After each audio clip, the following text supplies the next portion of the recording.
लंबे बालों वाली काली जेठानी की अंग्रेजन देवरानी। निशा अपने लंबे बालों को धोने के बाद तौलिए से सुखा रही होती है। तभी उसकी सास कलावती उसे देखकर कहती है, सारा का सारा समय अपना इन बालों में ही खर्च कर देती हो। अरे मुझे तो तुम्हारा कुछ समझ ही नहीं आता। घर के काम कौन करेगा? माँ जी, आप ऐसा क्यों बोल रही हो? मैंने घर के सारे काम कर तो दिए हैं। कैंची की तरह अपनी जुबान चलाने से अच्छा तो यही होगा कि मेरी बातों पर गौर किया कर। चल जा, मेरे लिए एक कप चाय बना कर ला। कलावती की बात मानकर निशा रसोई में चाय बना रही होती है। तभी अचानक से लाइट चली जाती है। ओहो, इस लाइट को भी अभी जाना था। अब मुझे चाकू नहीं मिल रहा। ये अदरक कैसे काटूं? बिना अदरक के तो माँ जी को चाय बिल्कुल पसंद नहीं आती। निशा अंधेरे में रसोई के अंदर चाकू ढूंढ रही थी। जैसे ही उसे चाकू मिलता है वो उसे उठाने लगती है, लेकिन तभी चाकू फिसल कर रसोई में जमीन पर गिर जाता है। कोई काम मुझसे ठीक से हो ही नहीं सकता। निशा चाकू उठाने के लिए नीचे झुकती है। तभी उसके सर की रबड़ टूट जाती है और सारे बाल चारों तरफ बिखर जाते हैं। जैसे ही वो चाकू उठाकर ऊपर होती है तो वहां पर उसका ससुर दामोदर उसके काले रूप, लंबे घने बाल और हाथ में चाकू लिए देखकर हैरान रह जाता है। और उसी समय उसे एक हार्ट अटैक का पेन उठता है, जिसके चलते वो बेहोश हो जाता है। बाबूजी, अरे ये क्या? बाबूजी, बाबूजी, उठ जाइए बाबूजी। ये आपको क्या हो गया है? दामोदर की आवाज सुनते ही कलावती रसोई की तरफ अंदर आती है। अंधेरे में अपने पति के पास निशा को देखते ही कलावती जोर जोर से चिल्लाने लगती है। अरे बचाओ बचाओ, मेरे पति को चुड़ैल खा रही है। अरे कोई मेरे पति को बचाओ, बचाओ। अरे कहाँ से आ गई ये चुड़ैल? मेरे पति को खाकर ही मानेगी क्या? तभी अचानक से लाइट आती है। माँ जी, मैं चुड़ैल नहीं हूँ, मैं निशा हूँ। ये देखिए, बाबूजी को क्या हो गया? अचानक से उन्होंने मुझे देखा और बेहोश हो गए। अरे चुड़ैल कहीं की, तुझे देखकर तो अच्छे अच्छे को हार्ट अटैक आ जाए। अब मेरे पति को पता नहीं क्या हो गया है। जल्दी से एम्बुलेंस को कॉल करना होगा। कलावती फौरन एम्बुलेंस को कॉल करती है, जिसके बाद एम्बुलेंस में कलावती अपने पति को लेकर हॉस्पिटल पहुंचती है, जहां डॉक्टर दामोदर का चेकअप करने के बाद कलावती से कहते हैं, किसी चीज को देखकर बहुत ज्यादा घबरा गए थे आपके पति और उन्हें बहुत बड़ा अटैक आया है। ध्यान रखना ये अटैक दोबारा ना आए, वरना उनकी जान जा सकती है। ये सुनकर कलावती की आंखों में आंसू आ जाते हैं और वो अपने पति के पास जाती है और उसके सिरहाने बैठकर रोते हुए कहती है, हे भगवान, ये क्या हो जाता? आज मेरा पति मुझसे छीन जाता तो मैं इस दुनिया में कैसे जीती। अपने पति के ठीक होने के बाद जब कलावती दामोदर के साथ वापस घर आती है तो अपने सामने अपनी बड़ी बहू निशा को देखते ही कहती है, अरे ओ मंजुलिका की बहन, तेरी वजह से आज मेरा पति परलोक सिधार जाता। अरे तुझे पता है, तेरा ये भयानक चेहरा सिधार जाता। मेरे पति को हार्ट अटैक आ गया। एक तो तू काली मसानी, ऊपर से तेरे ये लंबे काले केश। अरे अच्छा अच्छा डर के पागल हो जाए। कलावती की ऐसी जली कटी बातें सुनकर निशा फूट फूट कर रोने लगती है। अरे भाग्यवान, मुझे मेरे कमरे में लेकर चलो, नहीं तो इसका ये रूप देखकर मुझे दोबारा से हार्ट अटैक आ जाएगा।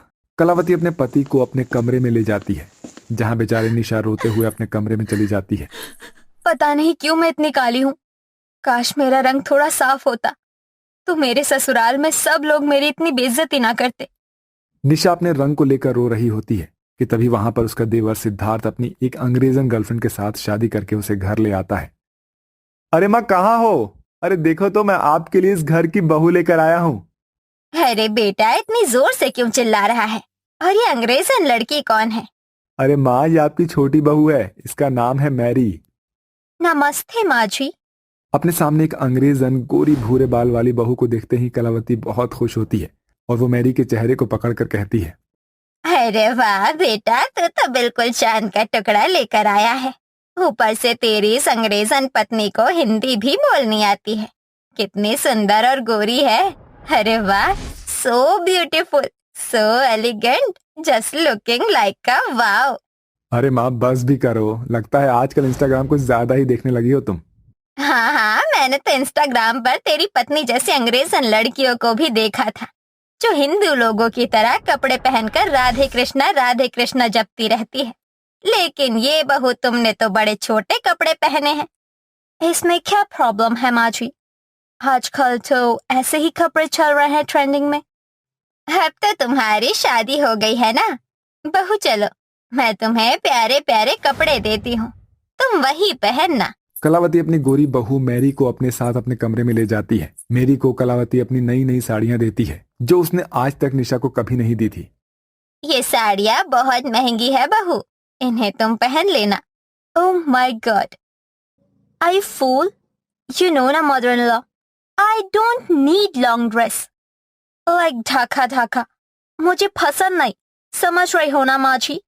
अरे ये क्या बोल गई बहू, मुझे तो कुछ समझ ही नहीं आया।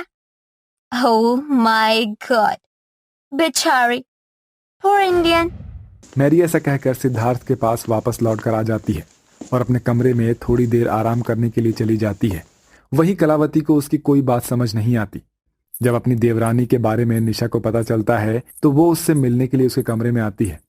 अरे वाह देवर जी, आप तो बड़े छुपे रुस्तम निकले, आपने तो सीधा एक अंग्रेजन से ही शादी कर ली।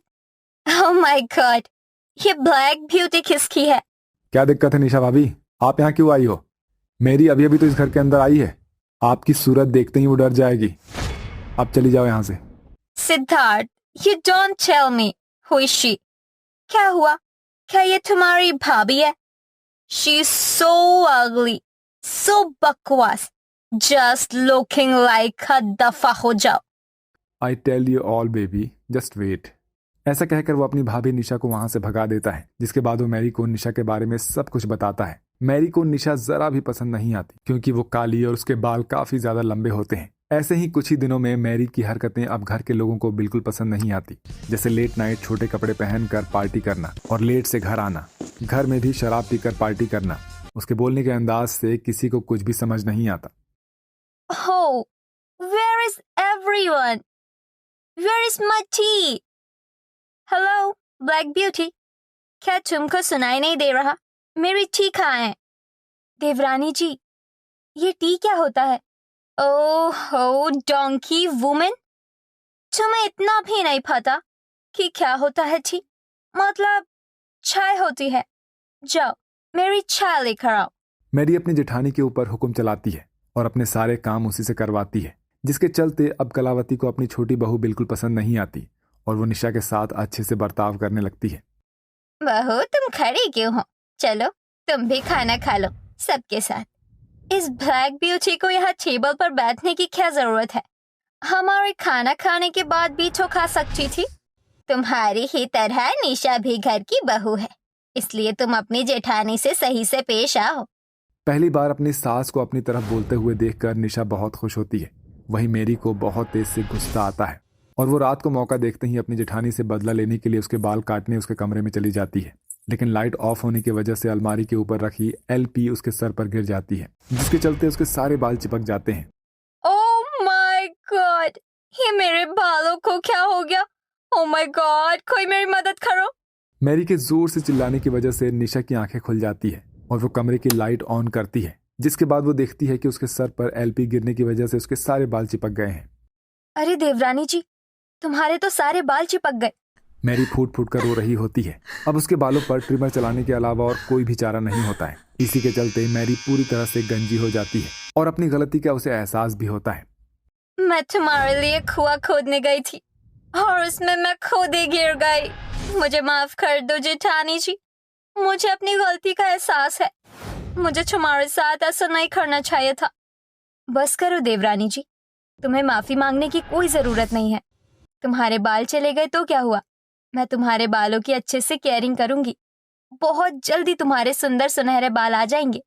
अपनी जेठानी का इतना अच्छा बर्ताव देखकर मैरी उसे गले से लगा लेती है। उस दिन के बाद से निशा उसके सर की अच्छे से चंपी करती है और उसके सर पर तेल भी लगाती है। कुछ दिनों में मैरी के सुनहरे गोल्डन कलर के बाल निकल आते हैं, जिसके बाद मैरी बहुत खुश होती है। अब घर में सभी लोग निशा के साथ बहुत अच्छे से बर्ताव करते हैं और मैरी अपनी जेठानी के साथ खुशी खुशी रहने लगती है। अरे यार, ये मलाई चाप तो खाने में सच में कमाल की है। भैया थोड़ी और मलाई चाप देना। अरे पागल, मलाई चाप छोड़, ये शाही पनीर खा। कसम से इतना अच्छा शाही पनीर तो मैंने आज तक नहीं खाया। और ये मटर पुलाव, वाह वाह वाह, कितना बढ़िया है। मिठाई भी खाने में कितनी ज्यादा टेस्टी है, आज तो मैं जमकर खाऊंगी। अब ऐसे टुकुर टुकुर हमारी शक्ल क्या देख रहे हो? देख नहीं रहे हमारी प्लेट में? जल्दी से खाना डालो। जी मैम। हे भगवान, ये चारों की चारों कितनी भुक्कड़ हैं। 2 घंटे से खाने के स्टॉल के सामने खड़ी हैं, हट ही नहीं रही हैं और ना ही किसी और को खाने दे रही हैं। लगता है शादी का सारा खाना यही खा लेंगी। अरे ओ मेरी हपसी बेटियों, शादी का सारा खाना क्या तुम ही खा जाओगी और मेहमानों को भी खाने दोगी? अरे माँ, कितनी बार कहा है आपसे कि हमें हपसी मत बुलाया करो। इतना सा खाना खाने से कोई हपसी नहीं हो जाता। और वैसे भी ये हमारे भाई की शादी है, अगर हम खाना नहीं खाएंगे तो कौन खाएगा? अरे जरा इधर उधर मुंडी घुमा कर देखो, शादी में मौजूद सारे मेहमान सिर्फ तुम चारों को ही देख रहे हैं। हर जगह हमारी बेइज्जती करवा देती हो। तुम्हारे सगे भाई की शादी है, रस्मों को छोड़कर तुम चारों कब से यहाँ खाना खाने में लगी हो। चलो अब जल्दी से। माँ, अभी तो हमने आइसक्रीम भी नहीं खाई है। चल रही हो चुपचाप या लगाऊं कान के नीचे एक? अपनी माँ को इतने गुस्से में देख चारों बहनें खाने की प्लेट रखती हैं और अपनी माँ के पीछे चल देती हैं। आज अंबिका के बड़े बेटे और इन चारों के इकलौते भाई केशव की शादी होती है। शादी के बाद अंबिका केशव और अपनी नई नवेली बहू खुशी को लेकर घर आती है और उसका गृह प्रवेश करती है। बहू, इस कलश को दाएं पैर से गिराकर घर में प्रवेश करो। ऐसे कैसे? अभी तो एक रस्म बाकी है, दरवाजा रुकाई की। इसमें नंदे अपनी भाभी से घर के अंदर आने के लिए नेक मांगती हैं, लेकिन तुम्हारी चारों बेटियां हैं कहाँ? होंगी किसी कोने में और भुक्कड़ की तरह कुछ ठूस रही होंगी। मैं अभी बुलाती हूँ। स्वाति, साक्षी, पूनम, कंचन कहाँ हो? अपनी भाभी से नेग नहीं लेना क्या? जल्दी आओ। अरे यार, माँ भी हमें कभी चैन से खाने नहीं देती। चल चल कर देखते हैं क्या हुआ। अरे तुम चारों अपनी भाभी को ऐसे टुकुर टुकुर क्या देख रही हो? दरवाजा रुकाई की रस्म के बारे में क्या तुम चारों को नहीं पता? चलो अब अपनी भाभी से नेग में कुछ भी मांग लो। भाभी, आपको खाना तो बनाना आता है ना? वो भी हर टाइप का खाना? हाँ, वो तो मैं बना लेती हूँ। फिर तो ठीक है भाभी, हमें आपसे दरवाजा रुकाई की रस्म के लिए कोई नेक नहीं चाहिए। आप तो बस हमें अच्छा अच्छा खाना बनाकर खिला देना। मेरी बेटियां भी कितनी ज्यादा मजाकिया है ना। चलो अब भाभी का स्वागत करो। चारों नंद की बात सुन खुशी को थोड़ा अजीब लगता है, लेकिन वो इन सभी चीजों को नजरअंदाज करती है और ऐसे ही शादी का पहला दिन गुजर जाता है। अगले दिन खुशी की पहली रसोई की रस्म होती है। खुशी बहू, आज तुम्हारी पहली रसोई की रस्म है। तुम ज्यादा कुछ मत बनाना, बस मटर पनीर, पूरी और चावल बना लेना। ठीक है माँ जी। अरे ऐसे कैसे? इतनी चीजों से काम थोड़ी ना चलेगा भाभी। आप एक काम करो, आप शाही पनीर, पालक पनीर, मटर पुलाव, बूंदी का रायता, आलू के पराठे और बिरयानी, मलाई कोफ्ता, नारियल की चटनी, सलाद भी बना लेना। और मीठे में खीर, सेवई, गाजर का हलवा और सूजी का हलवा बना लेना। बस भाभी, अभी तो आप इतना ही बना लो। रात के खाने का मेन्यू हम आपको बाद में बता देंगे। महीने भर के खाने का ऑर्डर देकर मेरी नंदों को चैन नहीं मिला, जो अब रात के खाने का भी मेन्यू देंगी। मुझे तो ये समझ नहीं आ रहा, इस घर की मैं बहू हूं या बावर्ची। बेचारी खुशी को अपनी नंदों के कहे मुताबिक सारा खाना बनाना पड़ता है। खुशी 2 घंटे में ही सारा खाना बनाकर तैयार कर देती है। खाना जैसे ही बनकर तैयार होता है तो खुशी की चारों नंदे बुक्कड़ों की तरह खाने पर टूट पड़ती हैं और आधे घंटे में ही सारा का सारा खाना चट कर जाती हैं, जिसे देख खुशी काफी डर जाती है, लेकिन कुछ नहीं कह पाती। धीरे धीरे अब खुशी भी समझ जाती है कि उसकी चारों नंदों का भले ही शरीर इंसान का है, लेकिन उसकी नंदों के अंदर एक खबीस की आत्मा है। अरे भाभी, इतना तैयार होकर कहाँ जा रही हो? शॉपिंग पर। वाह शॉपिंग भाभी, हम चारों भी आपके साथ शॉपिंग पर चलती हैं, फिर हम साथ में मिलकर शॉपिंग करेंगे। जिसके बाद खुशी अपनी चारों नंद के साथ शॉपिंग मॉल जाती है। जैसे ही वो लोग शॉपिंग मॉल में घुसते हैं, वैसे ही चारों नंद को एक रेस्टोरेंट दिखाई देता है। रेस्टोरेंट को देखते ही चारों नंदे किसी पागल कुत्ते की तरह रेस्टोरेंट के अंदर घुसती हैं और ऑर्डर पर ऑर्डर करती हैं, जिसे देखकर खुशी कहती है, हे भगवान, मैं क्यों इनके साथ आई? लगता है आज मेरे सारे के सारे पैसे खाने में ही उड़वा देंगी। शॉपिंग क्या मैं खाक करूंगी।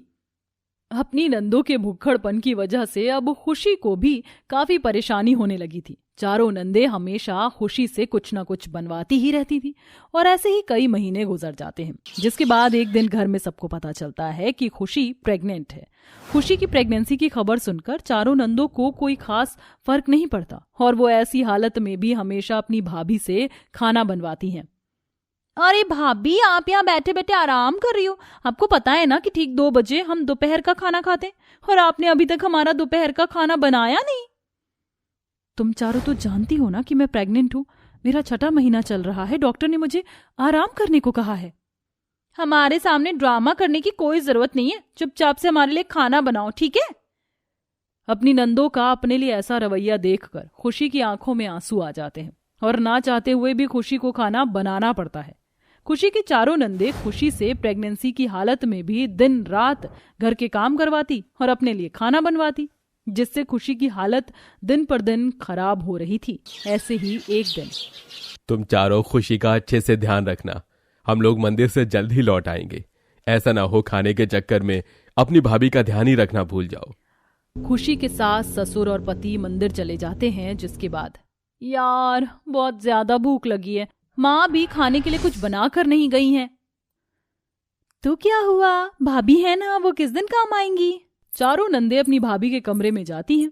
भाभी, आपको आराम करने के अलावा और कुछ नहीं सूझता है क्या? आज मेरी तबीयत बिल्कुल ठीक नहीं है। मेरी डिलीवरी के दिन करीब आ रहे हैं। ऐसी हालत में मेरा ज्यादा देर तक खड़ा होना सही नहीं है। हमें आपकी तबीयत से जरा भी मतलब नहीं है। हमें तो बस हमारा खाना चाहिए। आप जाइए और जल्दी से हमारे खाने की तैयारी करिए, समझी? मजबूरन खुशी को फिर से किचन में जाकर खाना बनाना पड़ता है। लेकिन खुशी जैसे ही किचन में खाना बनाने के लिए जाती है तो अचानक से उसे लेबर पेन शुरू हो जाता है। आ, आ, आ, मेरा पेट! खुशी दर्द से चिल्ला रही होती है, लेकिन उसकी आवाज कोई नहीं सुनता। खुशी का दर्द इतना ज्यादा बढ़ जाता है कि वो वहीं बेहोश हो जाती है। थोड़ी देर बाद जब खुशी की चारों नंदे किचन में आ जाती हैं तो अपनी भाभी को बेहोश देखकर डर जाती हैं और तभी वहां खुशी के सास, ससुर और पति भी आ जाते हैं। खुशी को क्या हुआ? क्या किया तुम चारों ने मेरी खुशी के साथ? अनुराग, पहले बहू को जल्दी से हॉस्पिटल ले चलो। इन चारों से हम बाद में बात करेंगे। अनुराग जल्दी से खुशी को गाड़ी में बैठाता है और सारा परिवार अस्पताल पहुंचता है। देखिए, उनका बच्चा पेट में घूम गया है। नॉर्मल डिलीवरी होने में काफी सारी कॉम्प्लिकेशंस हैं। हमारी गलती की वजह से आज हमारी भाभी की ऐसी हालत है। अगर भाभी या उनके बच्चे को कुछ हो गया तो मैं कभी अपने आप को माफ नहीं कर पाऊंगी।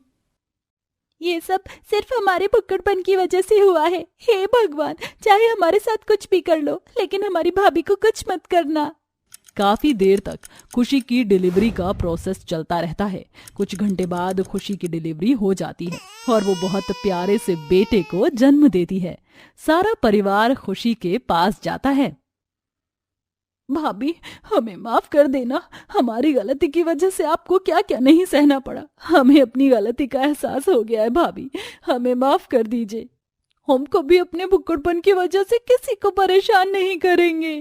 अपनी चारों नंदों की आंखों में पश्चाताप के आंसू देखकर खुशी अपनी चारों नंदों को माफ कर देती है, जिसके बाद अब खुशी की चारों नंद अपना भुक्कड़पन छोड़ देती हैं।